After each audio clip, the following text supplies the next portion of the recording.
बच्चों, स्वागत है आप लोग का हमारे चैनल एसजी ड्रीम स्टडी पर। बच्चों, आज हम देखेंगे कक्षा 10वीं का आपका सामाजिक विज्ञान का मॉडल पेपर, यानी कि आपका जो 2024-25 का बोर्ड ने मॉडल पेपर लागू किया हो उसको पूरा देखेंगे विद सॉल्यूशन के साथ, यानी आपका पूरा सॉल्यूशन के साथ। तो आइए वीडियो को शुरू करते हैं। उससे पहले अगर आप लोग चैनल पर नए हैं तो चैनल को सब्सक्राइब कर लीजिए और वीडियो को लाइक करिए और वीडियो को अपने दोस्तों के साथ ज़्यादा से ज़्यादा शेयर करिए। तो इसमें जो है सभी प्रश्न आपके अनिवार्य हैं और प्रारंभ के 15 मिनट पर छात्रियों को प्रश्न पत्र पढ़ने के लिए निर्धारित हैं। ये सब तो आपको पता ही है क्योंकि हमने जो है पहले पेपर सॉल्व कराया था, उसमें आपको गाइडलाइंस पूरा बताया था। और इसमें आपके 20 जो होंगे बहुविकल्पीय प्रश्न होंगे जिनको आपको कहाँ भरना होगा, ओएमआर शीट पर। और 50 जो होंगे लिखने वाले प्रश्न होंगे। तो आइए देखते हैं प्रश्नों का कि कौन कौन से प्रश्न जो है आपके मॉडल पेपर में दिए हैं। और मॉडल पेपर के जितने भी प्रश्न होंगे सभी आपके लिए बहुत ही ज़्यादा इंपॉर्टेंट है, तो प्रश्नों को अच्छे से गौर करिएगा। पहला प्रश्न है, राष्ट्रवाद का उदय सर्वप्रथम किस देश से हुआ, यानी आपका जो राष्ट्रवाद है उसका उदय सर्वप्रथम किस देश से हुआ आपका। ऑप्शन दिया है जर्मनी, बी में दिया है फ्रांस, सी में दिया है इटली, डी में दिया है ब्रिटेन। तो ये क्वेश्चन हमने आपको जब बहुविकल्पीय प्रश्नों का क्लास कराया था तो उसमें बताया था कि राष्ट्रवाद का उदय सर्वप्रथम किस देश से हुआ था, तो फ्रांस से हुआ था। यानी कि आपका जो बी वाला ऑप्शन है एकदम सही होगा, यानी कि राष्ट्रवाद का उदय किस देश से हुआ था, तो फ्रांस से हुआ था। अगला यानी दूसरा प्रश्न है, ड्यूक मैटरनिक ने सामाजिक व्यवस्था का सबसे खतरनाक दुश्मन किसको माना। ए वाला ऑप्शन दिया है रूसो, बी में दिया है विक्टर इमैनुएल, सी में दिया है कॉल्विन, डी में दिया है जुत्सेपी मेत्सिनी। तो आपका ड्यूक मैटरनिक ने जो है सामाजिक व्यवस्था का सबसे खतरनाक दुश्मन किसको माना है, तो जुत्सेपी मेत्सिनी को माना है। यानी कि ऑप्शन नंबर डी जो आपका दिया है एकदम सही होगा। अब देखते हैं अपने अगला यानी तीसरे प्रश्न को। तो प्यारे बच्चों, इसमें जितने भी प्रश्न होंगे मॉडल पेपर के प्रश्न हैं, तो आप लोग इन्हें बढ़िया से तैयार करिएगा क्योंकि बोर्ड ने लागू किया है खुद ही। तीसरा है, सूती कपड़ा मिल की रूपरेखा किसने रखी। तो सूती कपड़ा मिल की रूपरेखा जो है किसने रखी, जॉन राइट। दूसरा ऑप्शन दिया है रिचर्ड ऑकराइट। तीसरा दिया है एडू कार्नेगी। चौथा दिया है जेम्स वाट। तो सूती मिल कपड़ा मिल की जो रूपरेखा है किसने रखी, तो आपका रिचर्ड ऑकराइट ने, यानी कि ऑप्शन नंबर बी जो है एकदम सही होगा। अगला यानी चौथा प्रश्न है, 1928 से 1934 के बीच भारत में गेहूं की कीमत 50% तक गिर गई। इसका कारण था अंतर्राष्ट्रीय बाजार में।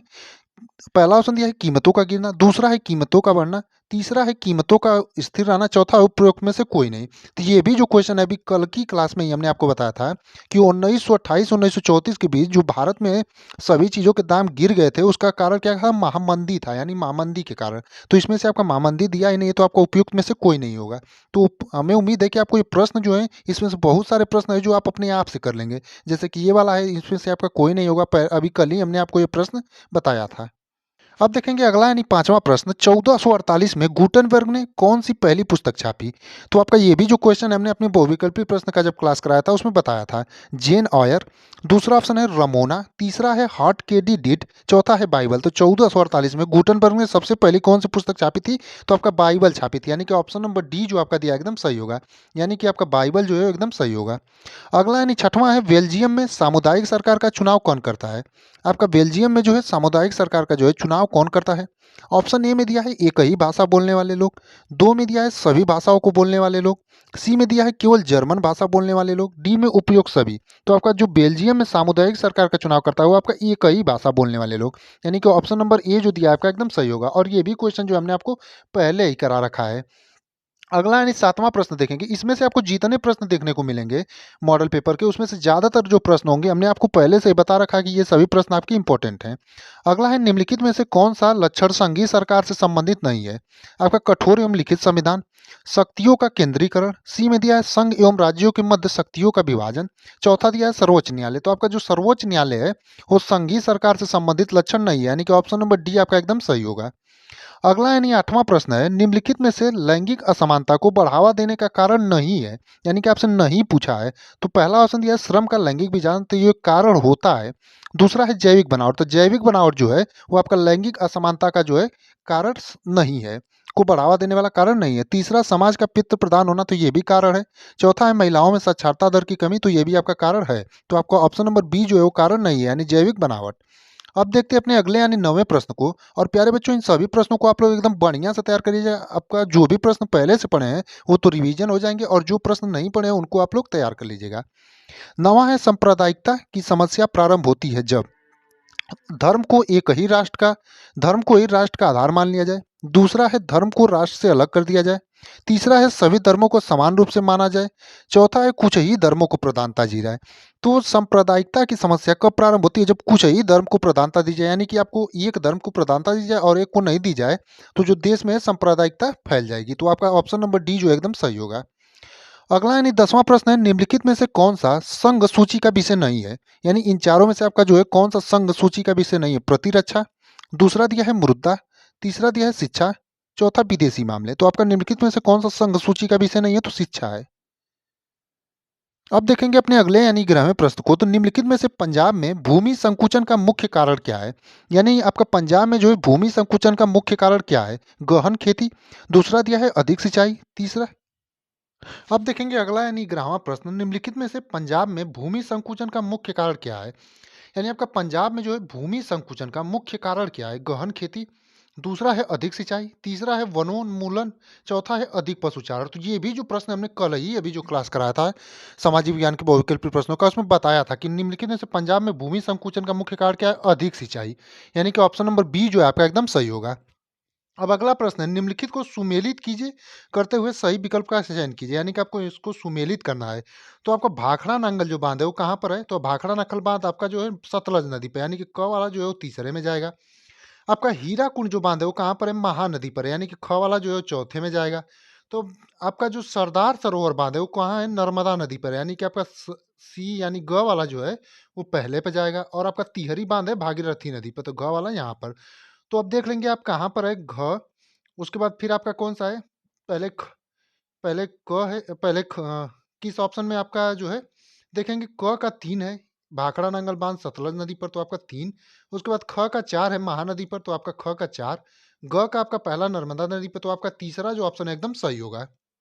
अब देखते हैं अपना अगला प्रश्न, यानी कि 13वां प्रश्न। निम्नलिखित में से प्राथमिक क्षेत्र का क्रियाकलाप नहीं है। यानी इनमें से आपका जो है प्राथमिक क्षेत्र का क्रियाकलाप कौन सा नहीं है? मछली पकड़ना, दूसरा है कृषि, तीसरा है गुड़ बनाना, चौथा है डेयरी। तो आपका इनमें से जो है प्राथमिक क्षेत्र का क्रियाकलाप कौन सा नहीं है?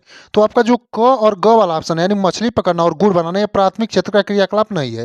यानी कि ऑप्शन नंबर बी जो है एकदम सही होगा, यानी क एवं ग वाला। अगला यानी 14वां प्रश्न है, सार्वजनिक एवं निजी क्षेत्र को किस आधार पर वर्गीकृत किया जाता है? तो ये भी प्रश्न जो है हमने आपको पहले से ही करा रखा है, यानी आपको जो वैकल्पिक प्रश्नों की क्लास करा रहे थे उसमें ये भी प्रश्न करा रखा है। तो आप लोग देख सकते हैं कितने सारे इसमें से प्रश्न है जिसको हमने आपको पहले से ही करा दिया है। तो आप लोग जो भी प्रश्न पहले से कराया गया उसका आंसर आप लोग खुद ही से कमेंट में करिएगा। तो सार्वजनिक एवं निजी क्षेत्र को किस आधार पर वर्गीकृत किया जाता है? रोजगार में, दूसरा दिया है आर्थिक क्रिया, तीसरा उद्यम का स्वामित्व, चौथा है श्रमिकों की संख्या। तो आपका जो सही उत्तर होगा उद्यम का स्वामित्व, यानी सार्वजनिक एवं निजी क्षेत्र को किस आधार पर वर्गीकृत किया जाता है? तो आपका उद्यम का स्वामित्व। अब देखेंगे अपना अगला यानी 15वां प्रश्न, तो है कि भू क्षरण से क्या तात्पर्य है? तो ये भी बहुत ही इजी प्रश्न है, आपको पहले से ही कराया गया है कि भू क्षरण से क्या तात्पर्य है? तो भूमि का और उपजाऊ होना, यानी कि ऑप्शन नंबर ए जो आपका दिया है वही एकदम सही है। यानी भू क्षरण से क्या तात्पर्य है? तो भूमि का अनुपजाऊ होना। अगला देखेंगे 16वां प्रश्न, इनमें से कौन सा संरक्षण का तरीका समुदाय की सीधी भागीदारी नहीं करता?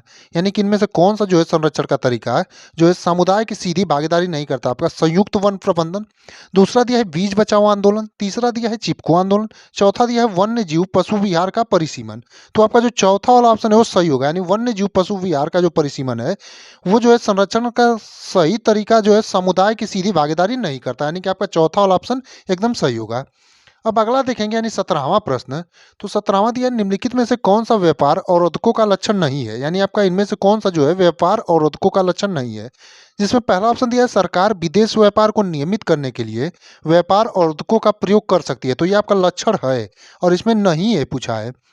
दूसरा दिया है सरकार यह निर्णय ले सकती है कि देश में किस प्रकार की वस्तुएं कितनी मात्रा में आयातित होनी चाहिए, तो ये भी आपका जो है व्यापार अवरोधक का लक्षण है। तीसरा है विश्व व्यापार संगठन व्यापार अवरोधकों को बढ़ावा देता है, ये आपका गलत है। ये विश्व आपका व्यापार अवरोधक का लक्षण नहीं है, यानी कि ऑप्शन नंबर सी जो है एकदम सही होगा।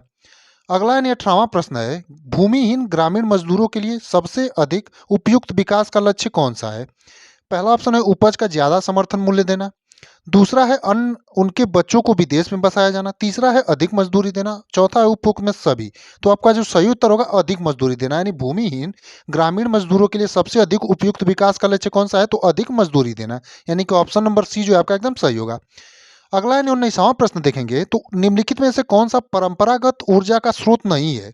तो ये भी जो प्रश्न है अभी कल ही के क्लास में आपको कराया गया था और इसमें आपका जो सही उत्तर होगा भूतापीय ऊर्जा, यानी जो ये आपके हैं परंपरागत स्रोत हैं, यानी ऊर्जा का स्रोत है कोयला और पेट्रोलियम, तो आपका भूतापीय जो ऊर्जा है वो गैर परंपरागत का स्रोत है। अगला और 20वां, और 20 ही आपके वो विकल्पीय प्रश्न जो होते हैं बोर्ड एग्जाम के पेपर में होते हैं जिनको आपको ओएमआर सीट पे भरना रहता है। तो 20वां है वैश्वीकरण का बहुराष्ट्रीय कंपनियों के निवेश पर क्या प्रभाव पड़ा। पहला पहला वाला ऑप्शन दिया है बहुराष्ट्रीय कंपनियों के निवेश में वृद्धि हुई। दूसरा है बहुराष्ट्रीय कंपनियों द्वारा भारत के विदेशी व्यापार के अधिकांश भाग पर नियंत्रण हुआ। तीसरा है बहुराष्ट्रीय कंपनियों के आगमन से लोगों की आर्थिक स्थिति सुदृढ़ हुई। चौथा उपयुक्त सभी, तो जो आपका सही उत्तर होगा उपयुक्त सभी। तो उम्मीद करते हैं आपको बहुविकल्पी प्रश्न एकदम बढ़िया से समझ में आएगा और इसमें से जितने प्रश्न आपने पढ़े हैं तो सही है, और जो प्रश्न आपको पहले से नहीं पढ़ा गया था उनको भी अपने जो है बहुविकल्पी प्रश्नों में नोट करके याद कर जाइएगा। अब देखते हैं खंड ब में आपके लिखने वाले प्रश्न। तो पहला है प्रथम विश्व युद्ध के पश्चात होने वाली महामंदी के दो कारण लिखिए। तो आपके जो प्रथम विश्व युद्ध के पश्चात होने वाली महामंदी के दो कारण है उसको लिखना है। इसको भी आप लोग ध्यान से देखिएगा, इसमें जितने भी आपके लिखने वाले प्रश्न होंगे वो भी बहुत सारे इंपॉर्टेंट होंगे, जिसमें से बहुत सारे ऐसे प्रश्न होंगे जिनका आंसर हमने पहले से करा रखा है और जिन भी प्रश्न का आंसर नहीं कराया उनका भी आगे आने वाले दिनों में आंसर करा देंगे। अब यहाँ पर आपको अथवा करके ऑप्शन दिया है। पहले वाला जो हमने प्रश्न पढ़ा जैसे आपका था वो उसको करिए या फिर इसको करिए। 1928 से 1934 के बाद होने वाली महामंदी का भारतीय अर्थव्यवस्था पर पड़ने वाले दो प्रभावों की व्याख्या कीजिए। तो उन दोनों में से कोई एक आपको करना रहेगा और इसमें जितने भी प्रश्न आपको बताए जाएंगे सभी बहुत ही ज़्यादा इंपॉर्टेंट है और आपका जो है मॉडल पेपर का प्रश्न है तो आपको पता ही होगा कितना इंपॉर्टेंट है और इसमें से प्रश्न जो है आपके बोर्ड एग्जाम में पूछे भी जाएंगे। अगला है दूसरा में सत्ता की साझेदारी लोकतंत्र की आत्मा है, इस कथन की कारण सहित पुष्टि कीजिए। इसको करिए या फिर अथवा में आपको इसको करिए। वर्तमान परिक्षेप में जाति में राजनीति एवं राजनीति में जाति कथन की व्याख्या कीजिए। दोनों में से कोई एक आपको करना रहेगा। अब देखेंगे अगला प्रश्न यानी तीसरा प्रश्न, आर्थिक विकास के लिए ऊर्जा एक आधारभूत आवश्यकता है, इसके कोई दो कारण लिखिए। यानी आर्थिक विकास के लिए जो है ऊर्जा एक आधारभूत आवश्यकता है, इसके कोई आपको दो कारण लिखने रहेंगे। अब अथवा में इसी में दिया है, इसको इन दोनों में से कोई एक आपको करना रहेगा। परिवहन तथा संचार के साधन किसी भी देश के जीवन रेखा क्यों माने जाते हैं, दो कारण लिखिए। ये आपका वेरी इंपॉर्टेंट प्रश्नों में से एक है और ये जो प्रश्न है ये हमने आपको कल बताया था कि परिवहन तथा संचार जो है साधन किसी भी देश की जीवन रेखा क्यों माने जाते हैं। अभी कल ही के क्लास में इसका जो है आंसर कराया था आपको। अब देखेंगे अगला प्रश्न और इसमें से जितने भी बचे हुए प्रश्न होंगे उनका भी आपको आंसर कराया जाएगा। बहुराष्ट्रीय कंपनियों अपने उत्पाद की उत्पादन लागत कम बनाए रखने के लिए किस प्रकार का प्रबंधन करती हैं, किन्हीं दो का उल्लेख कीजिए।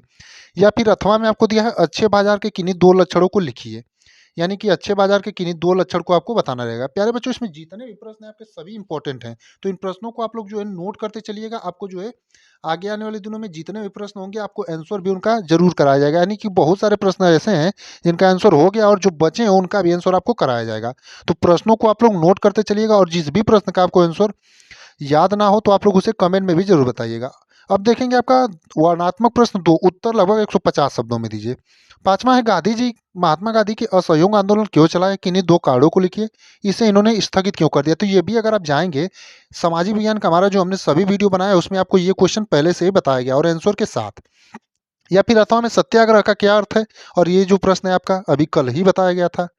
महात्मा गांधी द्वारा चलाए गए किन्हीं दो सत्याग्रह आंदोलनों का उल्लेख कीजिए। तो आपका एक असहयोग आंदोलन हो गया, एक और आप कोई दांडी यात्रा कोई भी बता सकते हैं। अब देखेंगे छठवां प्रश्न है लोकतंत्र से राजनीति दलों की आवश्यकता क्यों पड़ती है, इनके किन्हीं चार कार्यों का उल्लेख कीजिए। यानी आपका जो लोकतंत्र में है राजनीतिक दलों की आवश्यकता क्यों पड़ती है, इनमें आपको किन्हीं चार कार्यों का क्या करना है, उल्लेख करना है। या फिर अथवा में लोकतंत्र उत्तरदायी पारदर्शी एवं वैध शासन की व्यवस्था देता है, इस कथन की व्याख्या कीजिए। यानी आपका जो लोकतंत्र है उत्तरदायी पारदर्शी एवं वैध शासन की व्यवस्था देता है, इस कथन का आपको क्या करना रहेगा, व्याख्या करना रहेगा। अगला और बहुत ही वेरी इंपॉर्टेंट प्रश्न, मृदा अपरदन का क्या अर्थ है। मृदा अपरदन का भूमि पर पड़ने वाले दो प्रभावों का वर्णन कीजिए। तो इसे भी आप लोग एकदम बढ़िया से तैयार करिएगा क्योंकि ये जो प्रश्न है आपका वेरी इंपॉर्टेंट प्रश्नों में से एक है। या फिर अथवा में भारत में पाए जाने वाले मोटे अनाज का उल्लेख कीजिए, इनकी पैदावार बढ़ाने के लिए क्या उपाय किए जा सकते हैं, किन्हीं दो का उल्लेख कीजिए। यानी आपका भारत में पाए जाने वाले मोटे अनाजों का जो है उल्लेख करना है और इनकी पैदावार बढ़ाने के लिए क्या उपाय किए जा सकते हैं उनका आपको उल्लेख करना रहेगा। आठवां में दिया है असंगठित क्षेत्र के श्रमिक सामाजिक भेदभाव के शिकार हैं, इसके तीन कारण लिखिए। या फिर अथवा में मानव विकास सूचकांक क्या है, मानव विकास को मापने वाले प्रमुख अवयवों का वर्णन कीजिए। इन दोनों में से कोई एक आपको करना रहेगा। प्यारे बच्चों, इसमें जितने भी प्रश्न आपको बताए जा रहे हैं सभी को आप लोग ध्यान से देखिएगा और इनके आंसर बढ़िया से तैयार करिए, क्योंकि मॉडल पेपर के क्वेश्चन है और बहुत ही ज़्यादा इंपॉर्टेंट प्रश्न है। अब आगे आपका मानचित्र संबंधी प्रश्न। निम्नलिखित स्थानों को भारत के रेखा मानचित्रों चिन्ह द्वारा नाम सहित दर्शाइए। सही नाम व सही अंकन हेतु 1.5 अंक निर्धारित किए जाएंगे। यानी आपको जो है मानचित्र पर इन जगहों को दर्शाना रहेगा। एक तो सही नाम लिखने का आधा अंक मिलेगा और आधा अंक जो है आपको मानचित्र पर जो है बिंदु द्वारा आपको दर्शाना रहेगा। जैसे वह नगर जहाँ जलियांवाला बाग हत्याकांड हुआ, यानी वह नगर बताना है जहाँ जलियांवाला बाग आपका हत्याकांड हुआ था। इसको मानचित्र पर आपको इसी बिंदु द्वारा दर्शाना है। दूसरा है वह स्थान जहाँ गांधी जी ने सर्वप्रथम नमक बनाया। तीसरा है वह स्थान जहां नील की खेती करने वाले किसानों ने आंदोलन किया। चौथा है आपका वह स्थान जहां सूती मिल श्रमिकों ने सत्याग्रह किया। और पांचवा है आपका वह स्थान जहां दिसंबर 1920 में भारतीय राष्ट्रीय कांग्रेस का अधिवेशन हुआ। इन पांचों को आपको मैप पर भरना रहेगा। आधा नंबर जो है इन जगहों का नाम लिखने का और आधा नंबर आपको मैप में भरने का दिया जाएगा। अगला जो प्रश्न है वो आपका केवल दृष्टिबाधित परीक्षार्थी के लिए मानचित्र कार्य के विकल्प के रूप में, यानी निम्नलिखित प्रश्नों के उत्तर जो दृष्टिबाधित परीक्षार्थी होते हैं उनको क्या सिर्फ इसका उत्तर लिखना रहता है। सेम प्रश्न वही सभी हैं, आपको बस इसमें उत्तर लिख देते हैं। अगर आप दृष्टिबाधित विद्यार्थी हैं तो आप सिर्फ उत्तर लिख देते हैं तो आपका जो है सही जो है मिल जाएगा। वही प्रश्न है आपके, वह जलियांवाला बाग हत्याकांड किस नगर में हुआ, इसका नाम लिख देंगे, जगह का बस आपका हो गया। अब देखेंगे अगला मानचित्रकार में आपके 10 नंबर के पूछे जाते हैं और अंतिम प्रश्न है ऐसे ही पेपर जो है आपके बोर्ड एग्जाम में पूछा जाएगा। तो निर्देश दिए गए भारत के मानचित्र को निम्नलिखित को दर्शाइए। यानी इसमें भी पश्चिम बंगाल का एक उद्यान इस चिन्ह द्वारा, यानी आपका जो रेक्टेंगल का चिन्ह है उसके द्वारा आपको मैप में दर्शाना रहेगा। पश्चिम बंगाल का कोई एक उद्यान आपको। दूसरा है नर्मदा नदी पर बना बांध चिन्ह द्वारा नाम सहित दर्शाइए। यानी नर्मदा नदी पर जो बना बांध है आपका उसको जो है किसके द्वारा चिन्ह द्वारा दर्शाना है। यानी आपका नर्मदा नदी पर कौन सा बांध है, तो सरदार सरोवर बांध है, तो उसको इसी चिन्ह द्वारा जो है दर्शाना है। अगला है महानदी चिन्ह द्वारा दर्शाए, यानी महानदी को जो है मैप में आप इसी चिन्ह द्वारा दर्शाना है। अगला है झारखंड का एक कोयला क्षेत्र गोले चिन्ह द्वारा दर्शाए, यानी इस चिन्ह द्वारा जो आपका दिया है इसके द्वारा झारखंड में कोई एक कोयला क्षेत्र को दर्शाना है। पांचवा है भारत के पूर्वी तट पर स्थित एक पतन त्रिएंगल चिन्ह द्वारा नाम सहित दर्शाइए। यानी भारत के पूर्वी तट पर स्थित कोई एक पतन जो है इसी चिन्ह द्वारा आपको मानचित्र में दर्शाना रहेगा।